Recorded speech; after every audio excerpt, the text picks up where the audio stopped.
Hello guys, welcome to 5th Generation Hobby Shop and welcome to another quick review and testing. Shoutout po natin Sir Fred. So ngayon meron tayo ditong Umarex SA10. This is dual ammo po. So ibig sabihin, compatible siya sa BBs, steel BBs or pellets. Okay, so semi-automatic, air-powered or powered by CO2 airgun pistol. So bali ang bala po nito ay bulitas. This is 4.5mm steel ball. Bulitas po yan. Meron tayong magnet.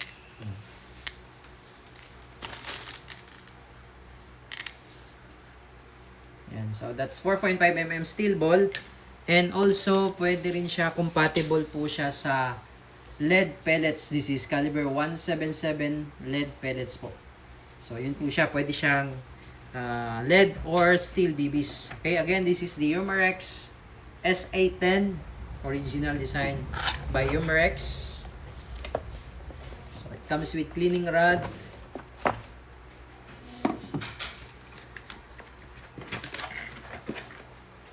also comes with owner's manual, of course, the owner's manual and the maintenance manual. So, bali ito yung unit. Yan, naka-extended barrel na siya. Front and rear serrations, fixed front and rear sight.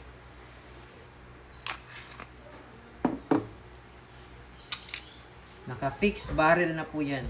Fixed barrel. Andito yung kanyang safety. Ito po. Ayan, makikita nyo naman po. Ayan, safe and fire.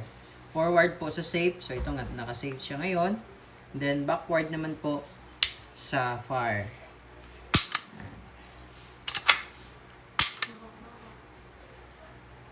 So, this is single and double action po. Ayan. So, may mga markings yan. Staple grip. Naka-staple grip siya. May yellow dot. Sight. Ayan. With markings. Ganda. Yan, this is dual ammo. Ito naman po yung kanya magazine. So, ito yung kanya magazine. Meron siyang 4 na rotary magazine. Yan. So, take note lang, itong all black color is for the steel BBs. At ito naman, 3 ay para sa lead pellets. Okay? So, load tayo ng steel BBs. Pag maglo-load po pala kayo ng steel BBs, yung rotary, huwag nyo nang tatanggalin mismo sa magazine. Talagyan nyo na lang yan.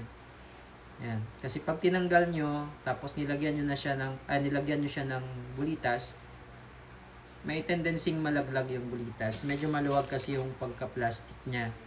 So, pag maglo-load kayo ng steel ball, nakasalang yung rotary mag. Ngayon, ito di naman malalaglag lang yan. Pagka hindi siya malalaglag dyan, pag nakasalpak na siya sa unit. Yan. So, sa steel BBs, kahit hindi nyo na siya tatanggalin yung rotary. Pagdating naman sa lead pellets na rotary, aalisin nyo siya. Kasi sa likod po tayo maglalagay ng bala. Sa likuran. Yan. So, ito po yung ating bala. So, this is pointed caliber 177 by Excite. Ito yung pellets. Pasok mo siya dyan. So, 8 rounds po siya. 8 rounder.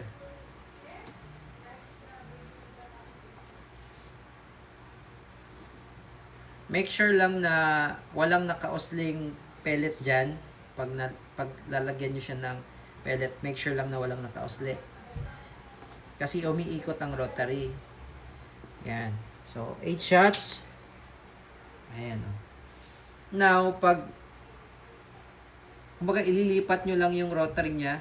So, halimbawa, ubos na yung steel ball na consume nyo na iputok nyo ng 8, ililipat nyo lang yung rotary. Yan. Ililipat nyo lang siya. So, bali meron siyang 3 para sa pellet, then 1 para sa steel ball. Okay? Now, load tayo. Ang hangin niya pala ay CO2 pa rin.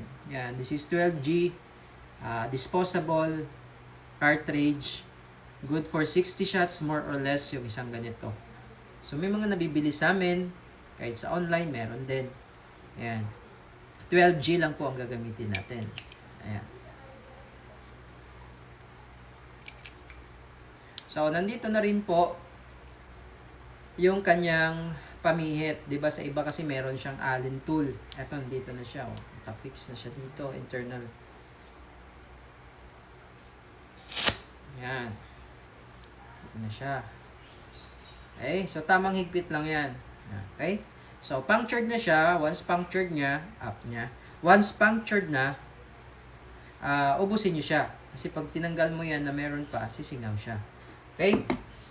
So, ngayon, testing po tayo. This is the Umarex SA10. So, pagka niloload nyo siya sa unit, pag ganyan, huwag pa ganyan pa tayo kasi pwede malaglag pa ganyan. Yan. So, this is blowback. So, nakakasa to. Yan, nakakasa siya. Pero, hindi siya nag-open slide. Yung pagkawala na siyang bala, di ba naglalak yung slide? Hindi siya nag-open slide kasi rotary mag siya. Yan. Okay, so testing. Testing po, Umarex SA10 airgun pistol. Napaka-pogi. Oh. Firing. Wow.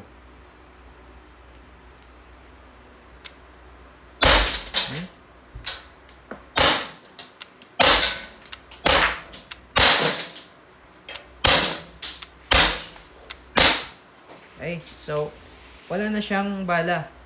So yun nga, kagaya ng sinabi ko kanina, hindi siya nag-open slide. So pwede nyo bilangin yung shot nyo or nag-iba yung tunog niya pag walang lumalabas na bala, no? So check natin. Ayan, so wala na. Yung steel ball, na-consume na natin. Yung steel ball pala, pwede nyong i-reuse yun kasi hindi naman yun nababasag. Ayan, so ililipat nyo lang yung isang rotary. Ayan, so ngayon, pellet naman po tayo. Lead pellets 177. Ayan.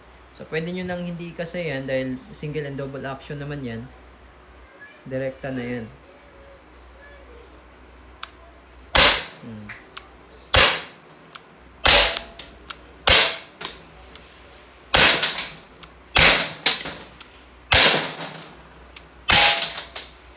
Ayan. So, 8 shots yun.